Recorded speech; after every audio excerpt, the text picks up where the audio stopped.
Hi all, you may have noticed that we're doing something a bit different this week. I'll give you a hint. Do you remember the time Goku and Piccolo learned how to drive? Not a part of saving the world, but still a great memory. That's what this is. These are our filler episodes. Rough takes, weak audio quality, but hidden gems. It's your favorite mixtape that sustained you until the album dropped. This is the Nerds on Hip Hop filler episode. So I'm here with Praz's number one fan. Oh gosh, please don't ever introduce me like that again. I'm just saying, you're Haitian, Praz is Haitian. The connection is real. Many people are Haitian. I mean, That and means many amazing nothing. people appreciate Praz. So that means your favorite rapper is Shaggy? I mean, that's not a bad pick. I can live with that.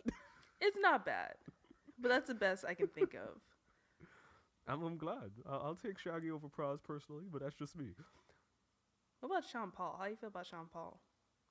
Dirty Rock era Sean Paul means that nothing in the future of Sean Paul's life could ever be considered bad, even though he makes some weird music now.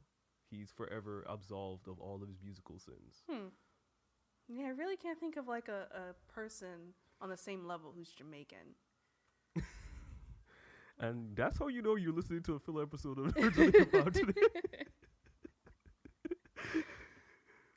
It's been a while, but we are back. You know, we had to do it to you. Man, I just sound like a bunch of memes right now. Basically. Coming at we you.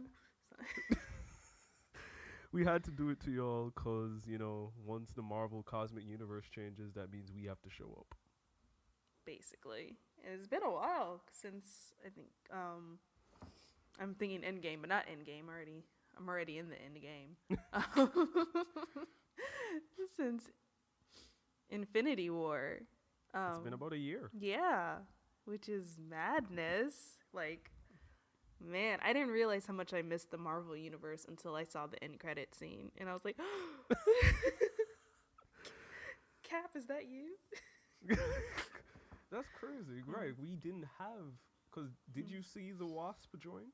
Because I don't think we talked about it. Oh, right. I did. I forgot that did come out in between all of this, and I think because like it was before the Infinity War, it was kind of timed. I think it didn't have that same effect.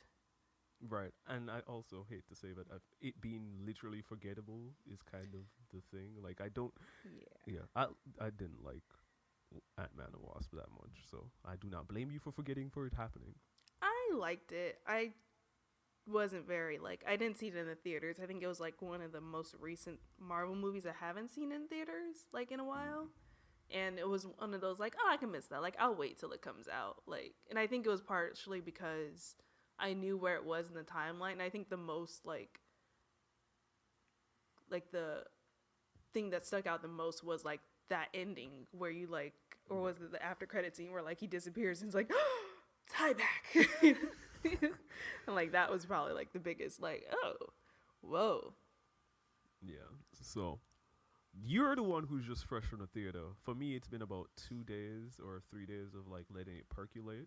But since you're fresh off the theater, fresh off the presses, what is the fresh off the press perspective? Fresh. I really liked it. I really liked it. I will say I wouldn't put it in my top 5 Marvel movies though, but I think it was a really solid movie. Really, I think it's probably one of the better origin stories we've seen, and I think it was done very creatively. Just like I think I've seen flashbacks before and kind of like explaining things through flashbacks, and I don't always like that, but I think this was done in a really creative way where it worked for some reason, especially like the moments with Maria and Carol. Oh, like, I mean, shout out to Maria for like dead ass nearly stealing the film. Basically, I was like, man, I want to watch this movie. Like, I would watch. I think I saw this on Twitter, and I totally agree with this. Like, they're like, I would watch just like a movie with Carol and Maria, like just living out their life, like back in the day, just like. And it doesn't even have to have like any sci-fi in it, just like a regular like Christmas movie. Like, I would watch it, like Maria and Carol raising Monica, and it's Christmas time, and just like I would totally watch that movie. Yeah, I think you're speaking to what I think is the undoubted strength. Larson with Do you know the actress's name for Oh, Maria? I did at some point, but I could look it up really quick.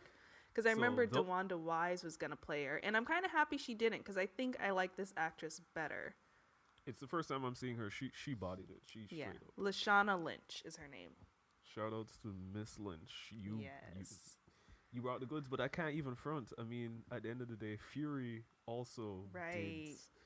and I think that speaks to what I liked most about this movie, and I think it speaks to what I just like about Marvel movies. And people have critiqued them for this, but it's the reality. It's like I show up for Marvel movies for the banter and for the character bonding and interactions. Mm-hmm. They nailed that, and when you ask people why do you watch a Marvel movie when other things aren't great about it, whatever, it's like it's because you once you nail the characters, you can convince people to come back. Right.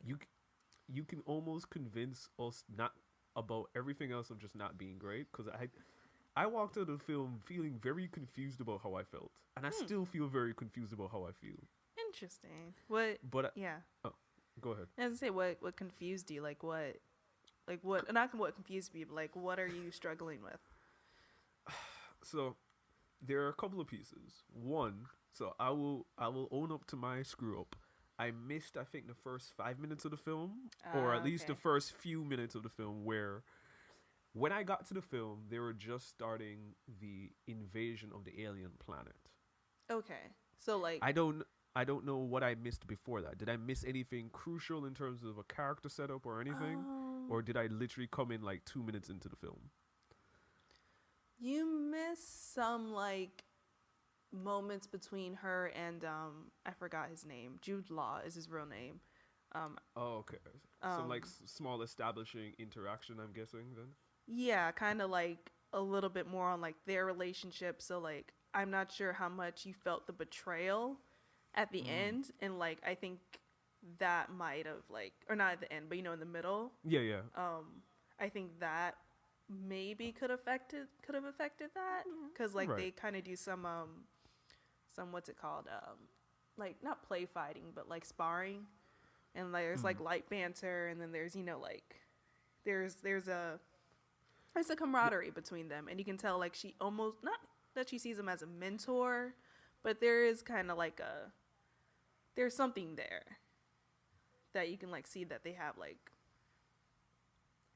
a friendship, I guess. It makes sense. That does make sense. I guess in my head I was able to fill some of that out, fill that Right. in. It's like I could see the shadows of it. I was like, oh yeah, I'm sure that's something. Yeah. What killed me a lot of this film, and it sounds terrible, but I feel like the cinematography was just off, and I sat down and kept on trying to figure out why do I feel like these shots just look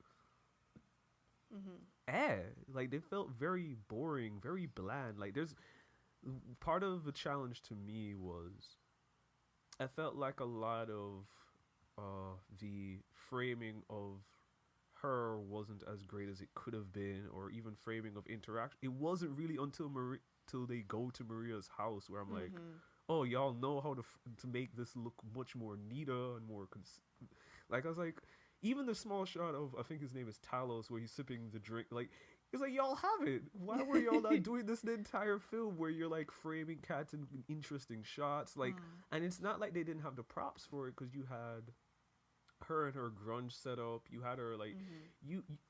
I feel like the pieces were there, but for some strange reason, when I looked at her on screen, I'm like, y'all are not framing her right, because it's like she should.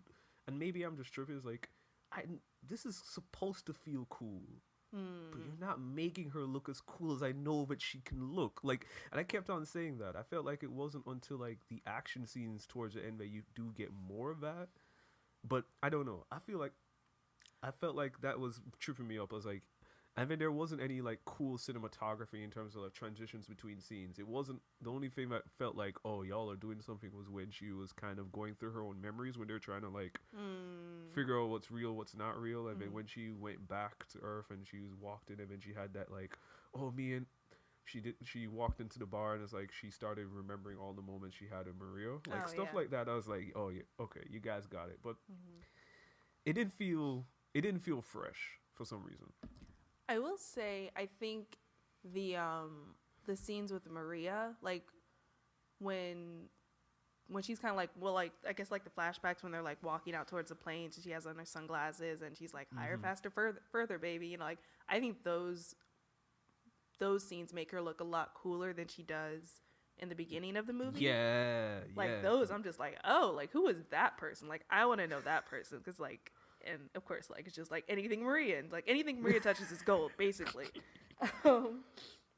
But I did really enjoy like that scene, like you said, when she goes to the bar and kind of like sees that like montage, like the karaoke, like, and it's interesting because like those clips are like less than a second, but you feel so much in like each of those little moments. It's incredible what they do to, because I don't think she. How long is she on screen for? But the build up to even meeting her, like they do a darn good job of that. Right. Yeah. And then and this is the first time I've seen Lashana Lynch too, but I know DeWanda Wise from She's Gotta Have It, and I mean she's phenomenal in that, but I think Lashana Lynch killed it. But I was gonna say though, the scene though that I do think they deserve a lot of credit for is when she first gets the energy blast from the engine, like that like way that it's displayed, where it's like the energy waves like coming over her, like it looks straight out of a comic book panel, and like there are a few times where I'm like, this looks equally good as it would like on screen and as a panel. Oh, that's nice. It didn't come across to me that way, but I did think that was well done overall. What I did like about her origin is like, it felt.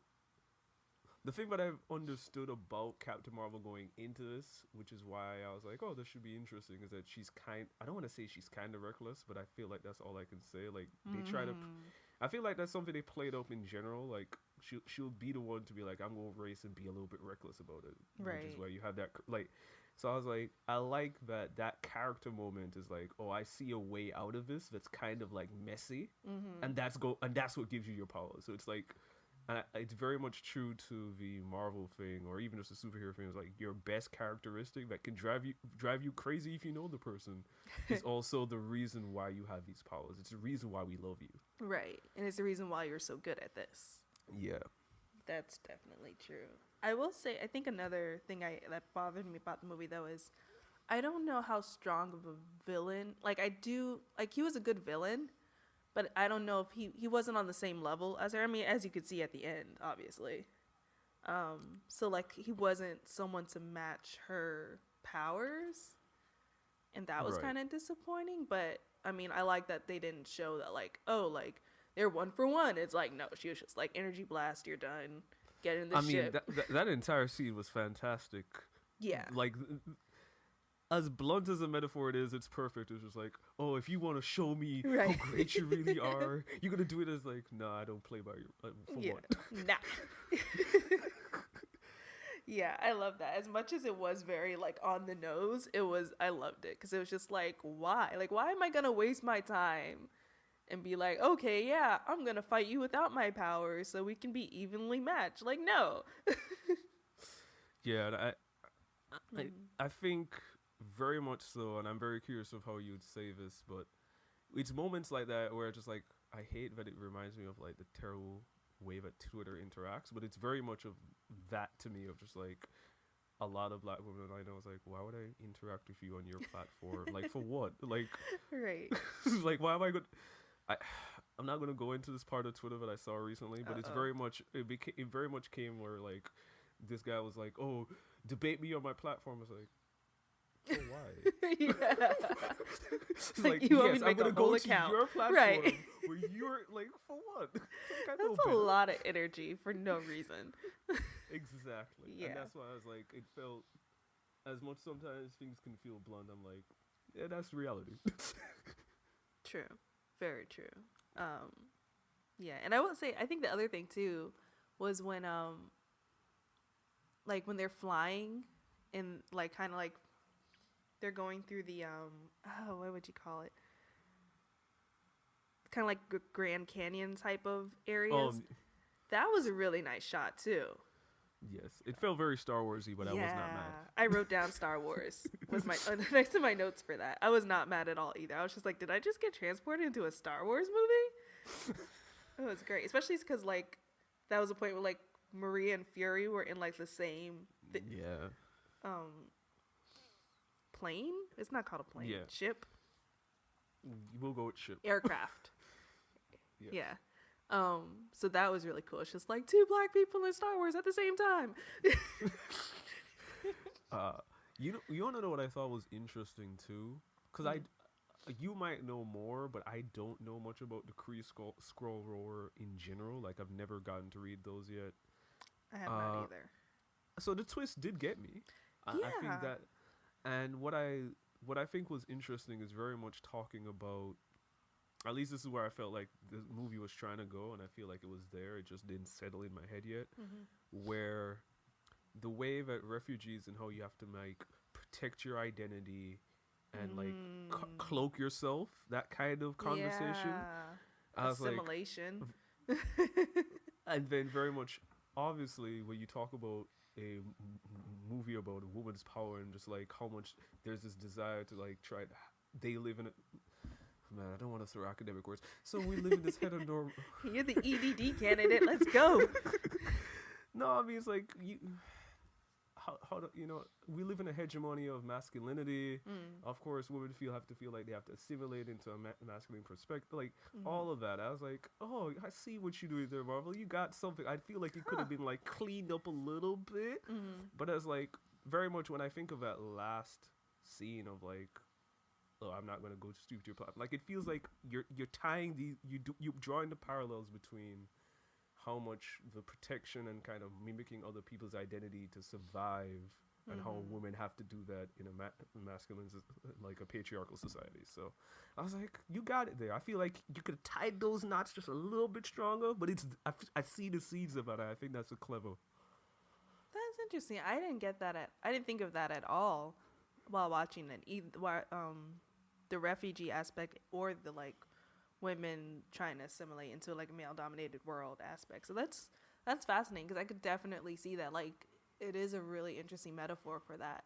And I wish I did know more about like the Kree and the Skrulls, because that twist got me too. And it didn't. I did suspect Jude Law from the beginning. Like for some reason I just didn't trust him. I was just like, I Right. feel betrayal. But I wasn't expecting the whole like, nah, actually they're the bad guys and these girls are the, like, I was never gonna guess that, just because like from the trailer and from like Right. just in general from what I've heard of Skrulls, like they Right. are the villains. That's the thing that got me, and that's why I was wondering if you knew, because Right. the other big scroll storyline I know of is called Secret Invasion, and people have Yeah. been like talking about like, oh, the dude from Civil War is a Skrull, or everybody's a Skrull, and that's usually like, and people were alluding to, at least the way that they describe a comic is very much like that's kind of a secret hostile takeover of Earth kind of thing. So I was like, that's the little bit I know about what the comic is. So when I Right. saw them being the good guys, I'm like, oh, so there's a little bit more to that relationship between them and between us. Like, so I was like, oh, okay. And the other thing I wanted to ask you, since you did catch that, you were more, since you saw that thing with Jude Law at the beginning, you were a little bit more trustworthy. Did seeing Ronan the Accuser move you when you first saw him? It did. But well, so like I trusted Jude Law, but at the same time I didn't trust him. Like I was just like, oh, like this was a good like friendship. Like I saw like the camaraderie between them, but I also was just like, I feel like he's gonna like switch on her. Like I felt like he did something, and because like when first she told him that she was on Earth, he had this look, and it was like, oh crap. So like from that, I was just like, okay, like what do you know that you don't want her to know? But I wasn't expecting like a whole like actually. Yeah. Wait, I'm sorry. What was your question?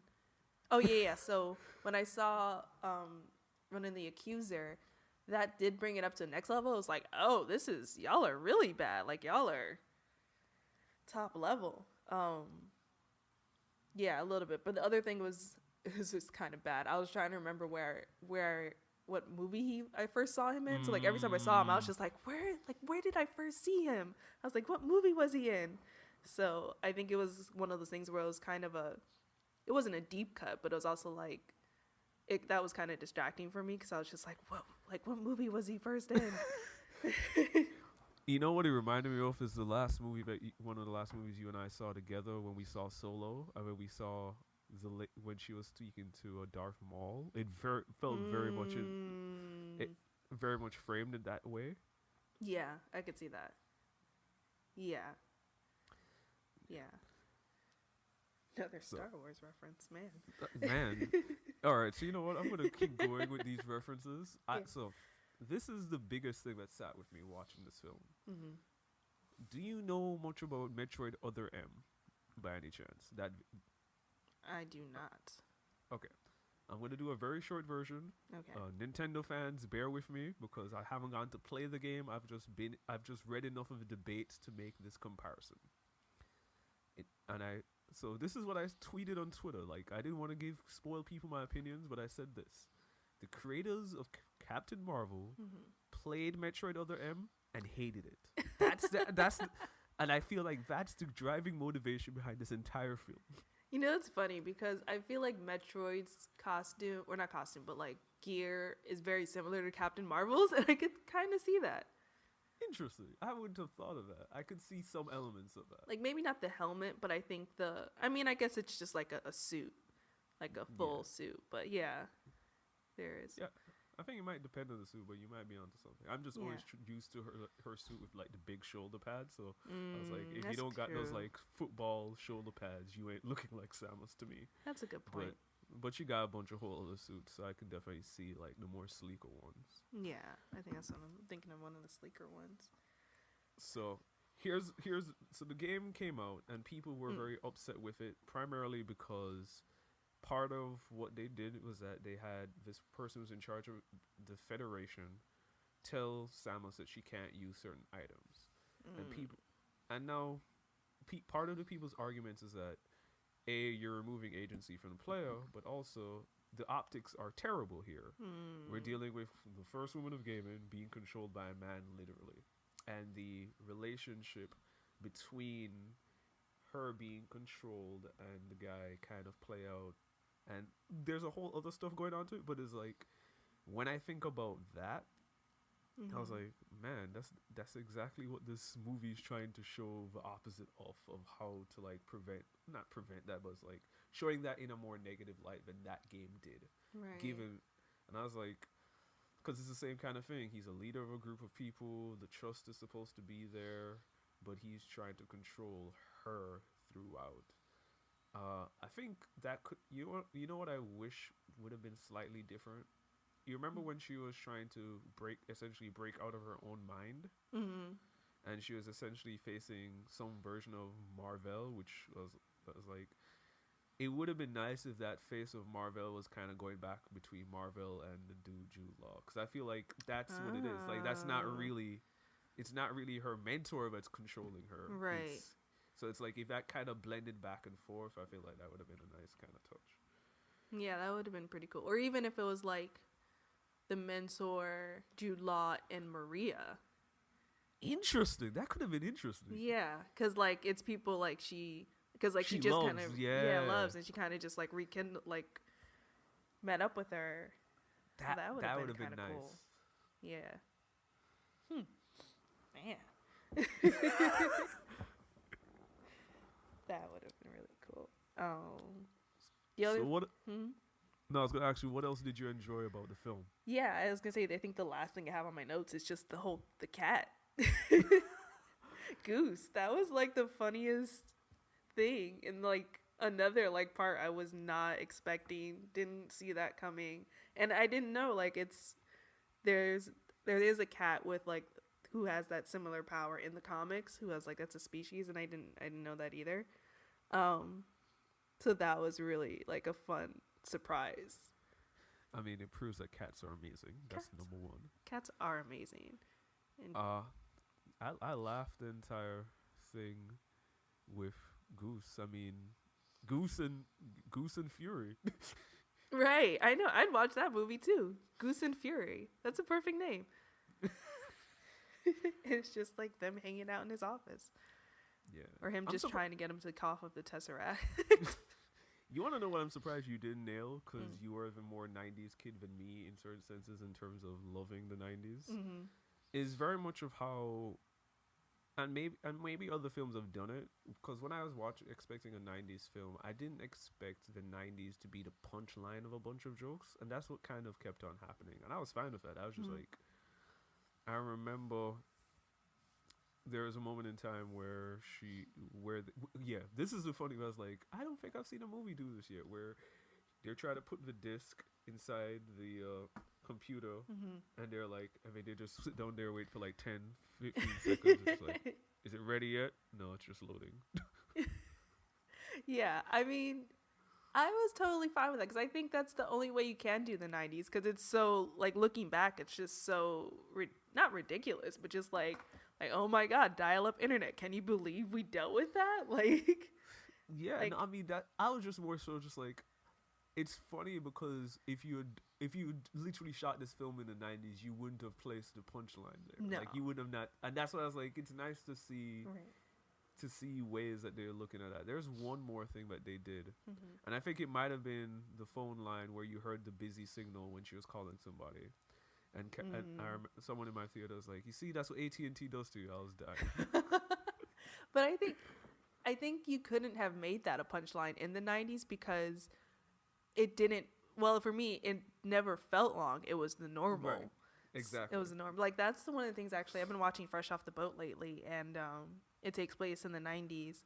And there's, like, a part where the kid, Eddie, is, like, complaining about how long the dial-up is taking. And I'm just like, that wouldn't happen because you have no frame of reference. Exactly. So, like, when I had dial-up, it was just like, oh, like, I'm connecting to the internet. Like, this is as fast as I know as I can connect to the internet. So, like, I'm not going to be impatient about it because this is as fast as it can go. I mean, this is reality. It's like, reality, yeah. It's sort of like when you first when we first got our smartphones and we have no internet frame of reference. I'm like, oh, this is pretty good. Right. This is slow. Exactly. Like, this is great. It loads in a minute? What? Oh, that's amazing. Yeah. From 1 minute to not having it at all, I mean, there's no comparison. Yeah, exactly. So, yeah. So, like, but I did enjoy. I will say, though, I was expecting more 90s references. Like, I was expecting to be, like, super 90s in your face. And I'm kind of glad they kept it at bay. Because, I mean, if you take out, like, maybe those 5 scenes, like, seeing the Blockbuster, seeing the Radio Shack, seeing her, like, look up stuff on the computer, the disc, and, like, the beeper, like, this movie could probably be placed in any other decade. Well, not any other decade, but Right. any other decade past the 80s. It is, and that's actually something I don't think they touched upon. But I don't think we'll have a frame of reference for it. Again, where she is kind of a product of the 80s, and that didn't really. I mean, I don't see how that would play out, given that her mind was kind of warped for a minute. But it's something. It would be. Given that she's also kind of gonna be like Cap a little bit out of time too. Right. I mean, I think that's just more so something fodder for the sequel. But it's something that I think is mineable for content. And there was something else I was gonna say that I felt like was also nice. I love the grunge hilarity. Like, Yeah.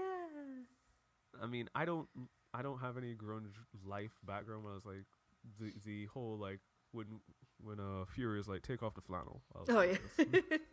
I got into the 9 Inch Nails a few years ago, so I'm kind of like, I've been kind of geeking out with like that whole, like her having their t-shirt. And then now they said that they're coming out with a, like some kind of collaboration with the 9 Inch Nails, and I'm like, I want this. So yeah, I've been kind of geeking out on that too. I think she wears a Led Zeppelin shirt in, the bar scenes, I want to say. Does she? I think didn't catch that. it was very like quick, and it might not have been a Led Zeppelin shirt. I'm like guessing, but yeah. That might require another watch to catch it. So actually, let me put it that way: would you watch it again? Do you think there's stuff to still get from it? Like, I'd watch it again just for the scenes with her and Maria. fair. Yeah, Fair. I'd like watch a sequence of those scenes. Right, and I think that's kind of where I placed the film. I was like, I don't, because as you said, that the fight with Jude was obviously not a fight. That was Right. a massacre. Yeah. And I mean, logically so, which Yeah, no, I I mean, appreciate. this is not a knock on that. I'm Right. just saying that's just reality. Yeah, no, yeah, of course. And then you have the space thing with Ronan. You know, that's actually truth be told, I did like, and maybe I'm tripping. But I liked her stuff in the missiles. Like it felt very much like an old Superman cartoon kind of thing. I got Superman vibes too. Like when she started flying, I was like, oh, this feels very Supermanish. I like it. Yeah, like the way that they framed it, because I remember seeing in the trailer the first time when she was falling, and I was like, this looks a little bit off. And my group chat was pretty much saying that. And even in this film, that kind of falls like, yeah, that's a little bit off. But everything else that was pretty, like as I said, it made me think of Superman in a way, and I just don't know what it is. If it's just the idea of it, because I'm like, I can't remember how Iron Man ended the first one in terms of if they had to deal with missiles like that. I know that the second one or the third one has the whole thing in the complex, Right. so that's a whole different ending. Like this felt very much of like I don't want to say a disaster thing because it's not that, but it felt more closer to like, rather than me fighting an enemy, I'm more because she is. But it felt more like I'm just dealing with this missile. Like, Right. It just feels a little bit different. It feel because it's less personal for her. So I feel like just how that entire like ending sequence plays out was just very different. Yeah, I could see that. Where it's just like I'm just trying to like stop these things from happening, and it's not just like I'm fighting against this person. Right. Yeah, I can see that. I will say the thing that it made me a lot more excited to see what she does in Endgame and like Okay, where so- she is. Okay, so yeah. So that means I have to ask you then. Can I just say that first post-credit sequence is kind of whack? A little bit, yeah. I'll give you that. I mean, like for me, I think like I mentioned before, like it was very much like Cap, like Right. the team. We've missed you. It's been like a year. So like that was very like heartstringies for me pulling, and Right. like I think the way she comes into the scene could have been better maybe because it's just like that's what it is. Like, oh, I'm here. I'm literally behind you. Like, yeah, word. That's what we doing. it could have been a better reveal. I think her Right. line was good though, like where's Fury? I think that was a really good line. Yeah, that's fine. Like, I'm not. Yeah. I just feel like you could have. Her entrance could have been a little bit different. Maybe it's just one of those things where I didn't want to see her there yet. It's more so maybe I just wanted to like hear her voice. Like if I just heard her saying "Where's Fury," I would have probably been fine. Yeah, I think that would have been better. I will say that it was really cool to see them all on the same screen because it was like a weird like it felt like a crossover event for some reason, even though it's not. I mean, But it was just like is. it is, but it's not, you know. So like Right, no, that I was feel kind you. of cool. It's just like, oh, this is that person I just saw, and she's with the people that like I've been following for all these years. But yeah, it was. I think just hearing her voice, or even it was just like a piece of her, like Yeah. like her like not her arm, but maybe like a symbol on her chest, or like her boots, or I don't know, or her hair, and you just like hear her voice, and it's like what? Or you like the back of her, but not like a full on reveal. I think probably would have been stronger. You're right. Yeah. I was expecting to. I was just like, okay. I was like, what are they gonna do in the end credit scene? I was hoping that it'd be a little better, but it was cute. It's cute. Like, Yeah. it's not bad. It's just one of those things where it's like, yeah, you could have. And maybe it's because I'm just used to. I'm trying to. I'm just ready for this ride until we get to the game where it's just like, just give me the full course already. Like, Right. Yeah, I know. Like, I'm ready. Put me in the game, coach. I Yeah. love the second post-credit scene, and I feel like the thing that made me laugh at the second post-credit scene was if you recognize that the computer is different. Oh, I didn't. And I was like, oh, so that's how you tell that the time is different because the computer is black. Remember, he was typing on a white computer, and I feel like it's an yeah. old Dell. Because a lot of people are like, oh, where does this draw on the timeline? I'm like, I'm pretty sure that looks like an old Dell computer Right. of like the early mid 2000s. Interesting. I didn't notice that. I do love when he switches the Protectors Initiative to the Avengers Initiative. Yeah. And I like I think it was the same thing. Like you said, like less is more. Like they don't show it, and I think that was more powerful too. Where it's just like you just know. The other thing that was interesting, it didn't register to me until like I was like, oh, what's the thing with the eye? I didn't realize when the scratch happened that it was like that's the event. I was like, and it didn't really. I hate to say it, it didn't matter to me either way. It wasn't until I see Coulson take out the whole back of it. I was like, oh, that's what. Okay, I feel dumb for not realizing that's what was happening. I wonder if I would have noticed. So like before I saw this movie, I saw like an article headline like, here, like this is how Nick Fury loses his eye, or something. Like Captain Marvel shows how he loses his eye, or gives the backstory of it. So I was kind of expecting it. So like the first time I think something happens to him and it's just like a scratch on his eyebrow, I was like, oh, okay, that's not it. So like, when is it gonna come? Or maybe. So and then you were like anticipating. Yeah. So I wonder if I would have caught it right away too. But like, I don't think at first. I thought it was gonna come in 3, so that was the second thing that happened when the cat claws his eye. So I thought it was gonna be the third thing. But when the scroll was like, no, I was like, oh, this is it. And it's a really funny backstory. Yeah, it is nice. Although I'm not gonna lie, I prefer the silver thing that he had over his eye than the eye patch. Silver thing was kind of cool, and I'm wondering what made him. I wish they would have shown what made him decide on the eye patch, rather than like a fake eye. Yeah, but sometimes, as you said a while ago, less can be more. Right. Yeah, that might have been too much. Like Nick Fury's thought process. Although I would watch a webcomic of Fury and Goose, and they can totally cover that in that webcomic. Oh, that would be a picking good, out his eye patch. That'd be a nice one shot. Yeah, that's what I'm thinking. Like 3 1-shots, like 4 panels.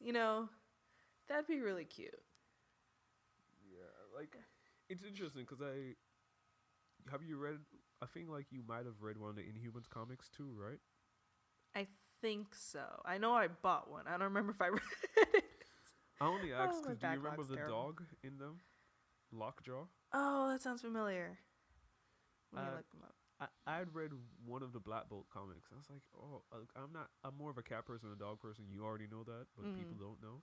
I was like, oh man, that dog is amazing. Oh yeah, I remember this dog. Yeah. And that's all I could say to myself. I was like, I mean, now we have the Flurkin or Goose. I was like, right, yeah. Oh my gosh, you're amazing. I was like, it's amazing how much that we're able to do to make you love animals so quickly. Yeah, it really doesn't take much. It really doesn't. No.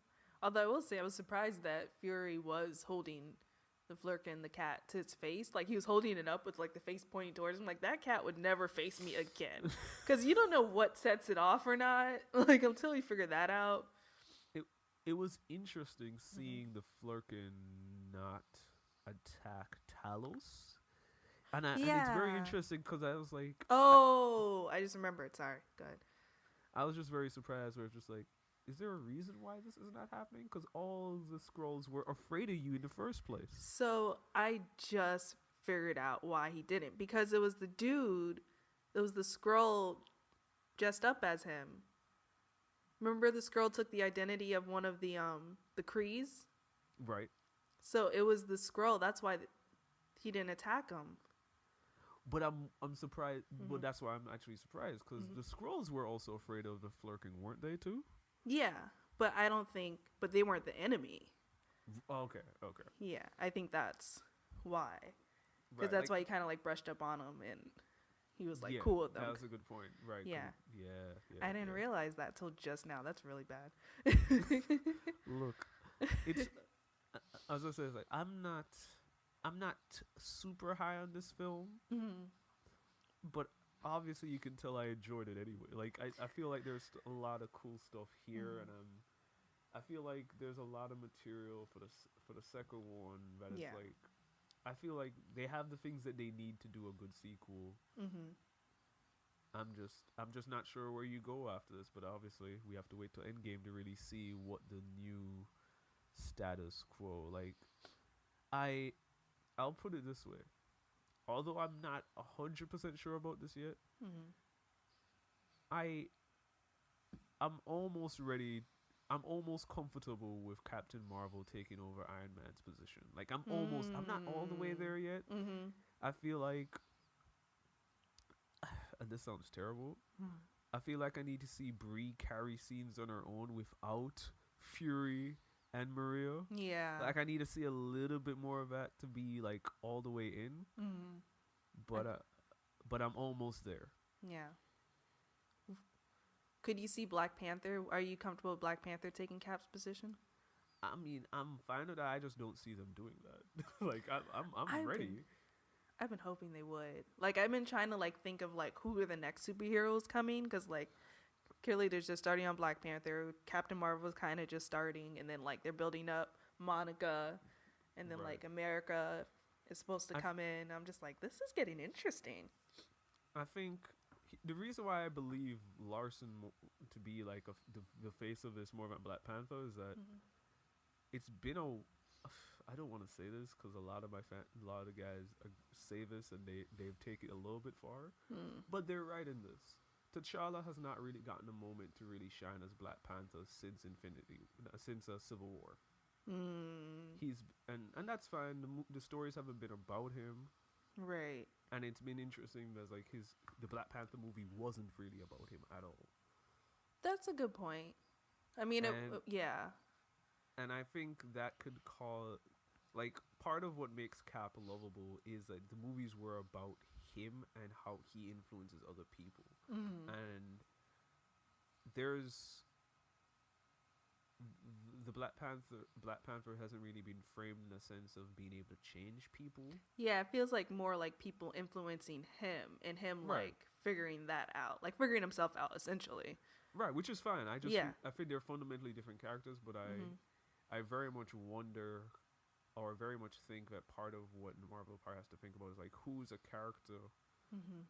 Because if you already have our new hothead, charismatic person, so to speak, and someone who can carry the flair aspect of it, no pun intended,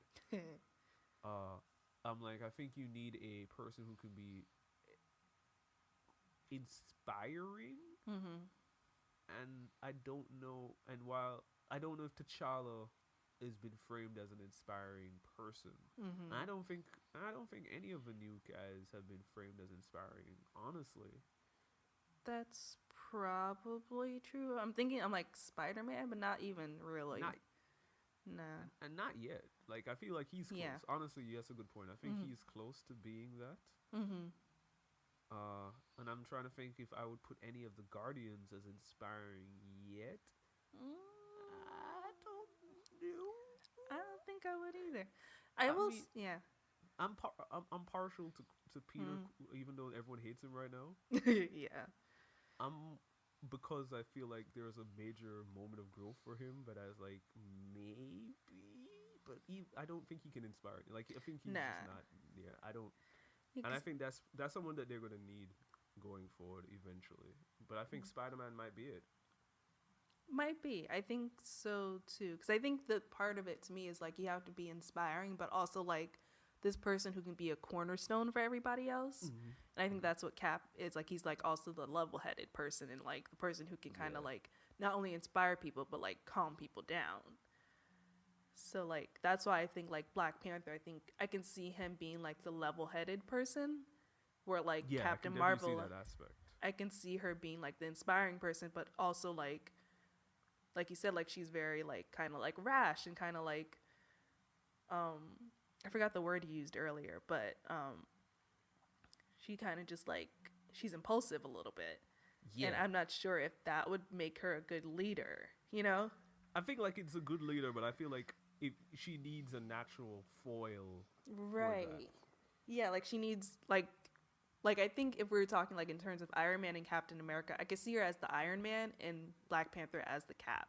But like you said, like he's not inspiring enough to be the Cap yet. Yeah. So that's why I'm kind of looking at them in that in those roles. Yeah. And maybe they don't need to be like carbon copies. Right. I mean, obviously not. I'm just thinking that if you talk about, I think in terms of what the universe will always just need, I think you just generally need characters that can fill those roles regardless of like specificity. Like you need someone who can appeal to the impulsiveness and show that in a positive sense, and I think you need a level-headed inspiration as well. Right. I agree. Yeah. But I will say this movie, I think the biggest thing it did for me, which is what I needed it to do at minimum, was get me excited for like her and Endgame, get me excited for a sequel, and like get me excited for like the next phase. And I think it did that for me. Like I don't know how I'm excited for the next phase because I feel like this film shows what I know that needs to be corrected. We need some better directing. Like, because, man, I didn't want to do this, but you know, I'm just going to go here. Trash. Aquaman is technically a worse movie in most ways. But it looks better. And not just looks better in the fantasy element, it is shot better in terms of like transitions between scenes, clever movement of the camera, things of that nature. James Wan bodied that film. Like, forgetting the script, forgetting the characters for a second, just from a visual language, that, and I was like, coming off of that, because I think that's the last superhero movie I watched, I'm like, man, this could have been cleaner. And again, I can't just tell if I'm tripping, or that's because I asked the person who I went with, and they were like, "No, I'm not tripping." But I was like, I keep trying to gauge myself, and that's why I was like, I couldn't tell if you thought I was like being ridiculous or not. I do think it could have been shot better. I did like some of the scenes. Like I think when she's powered up at the end, a lot of those scenes are really good. And I think, like, of course, like we said, the scenes with Maria were amazing. I do think a lot of the beginning scenes could have been shot better. But I didn't see Aquaman, so I can't compare it. But I do think in general, well, two things. I think for sure you tend to like DC and like the imagery in DC movies more. That's a good point. I forgot. Yeah. I still remember our first conversation outside when we got to the Korean restaurant after seeing Batman v Superman. And that's all I could talk about. I couldn't talk about right. I mean, that was all there was to talk about. We don't mean to make fun of all the DC fanboys, but I guess we do. A little bit. But I mean, I do think like there is something to like DC. Like they, like, if not for anything else, like ignore the story, ignore like everything, ignore the acting, ignore the bad CGI, but like they frame shots very well. Like their shots move you, and I think that's something that I could say it maybe has over Marvel for the like overall. Right, Marvel movies at least. I feel like you and I would say that we wouldn't say that for Infinity War, because I think Infinity War was gorgeous a lot of the time. I think we definitely still say that for Black Panther. Yeah, I would say that for Civil War, and I would say that for Winter Soldier. Like I would say it for a lot, but I just noticed that, especially right now, after watching Ant-Man and the Wasp, watching a lot of the other joints, even the ones I like, I was like, yeah, man, y'all, it's just, you're doing what you have to do, but you're not doing it really that interestingly. Yeah, I agree. And I wonder too if it's just like they just have a different approach where it's like they're working to give you a movie that you can enjoy, not necessarily as much as a movie where you're gonna be like breaking down like imagery. Right. I guess for me it's like, because I generally think the Marvel movies are just generally better anyways. Right. I'm like, I would like for you to excel in this other place to like really ascend to. Yeah, that would bring it to like another level.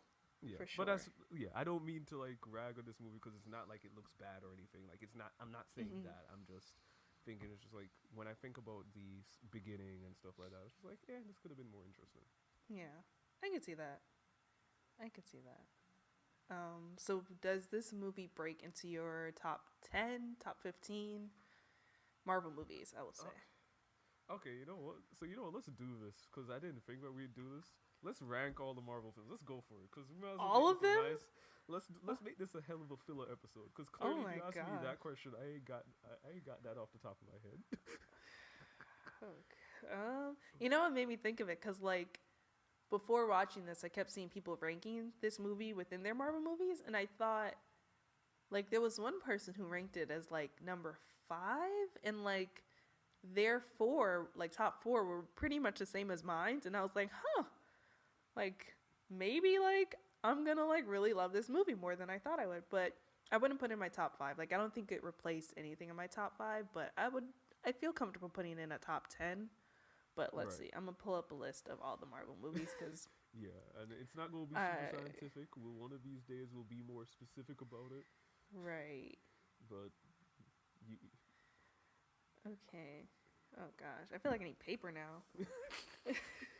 all right. So I'm just gonna lay it out like this, right? Yeah. The reality is the top 5 for me is at the end of the day Winter Soldier, Civil War, Guardians 2, Infinity War. I feel like I'm forgetting something else. I'm trying to figure out if that's where I put Black Panther. Because I don't know if I had Black Panther in it last time. I don't remember. Uh, so let me do a quick look one last time. Yeah. Alright, so Infinity War for sure. Definitely Guardians 2. Civil War. Winter Soldier. And probably, I think I had the first Avenger. Those are my 5, for sure. Okay. I hope I said it right. And then, so that's 5. I'd probably put Black Panther at 6. Okay. The original Avengers. Okay. Original Iron Man. Original Ant-Man. And then,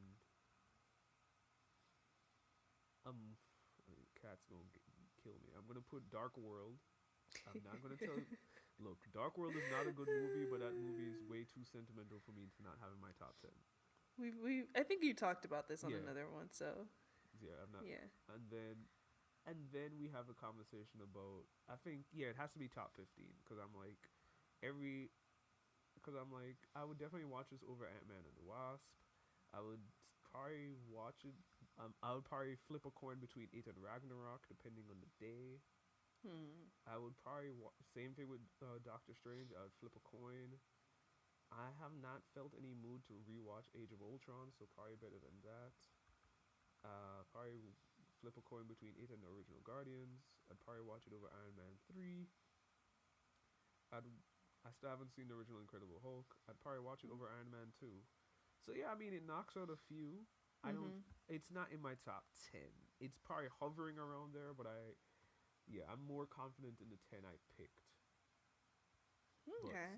So yeah, that's me doing my rush version. So top 15, not top 10. Where do you last it? Because I know that you like it more than I do. I do. So it didn't break my top 5. I'm saying my top 5 not in order because I think that's just gonna make this process a lot longer. So like my top 5 includes like the whole Cap trilogy because like I think I love First Avenger more than like anyone. Like Look, I love I that movie almost so put all much. of it in my top 5, so I'm with you. Yeah. Black Panther and it's between the first Iron Man and the first Avengers. You know, I think I've equally liked all of the Avengers movies. I don't know. I feel like a lot of people didn't like Age of Ultron as much as I did. I don't think it was bad. I mean, a lot of people think like it was bad. I don't think it was that. I think it's just less memorable compared to the other two. I didn't. And maybe because I just really like James Spader. But yeah. So I'm trying to think. I don't know what takes the 5th place, but it's probably one of the Avengers movies. I will put Captain Marvel over. I've never seen Dark world, and I haven't seen Iron Man 3. You ain't missing Oh. out. I know. That's what everyone tells me, so I'm not in a rush to watch them. But I think I'll put it probably right after Spider-Man. I definitely put it over all of the Thor movies. I put over the Hulk. Put it over Guardians of the Galaxy. Put over Doctor Strange for sure. So yes, I think I'd put it over the Ant-Man and Ant-Man and the Wasp also. So like, That's boxing out a lot of joints. yeah. So like, that's like what?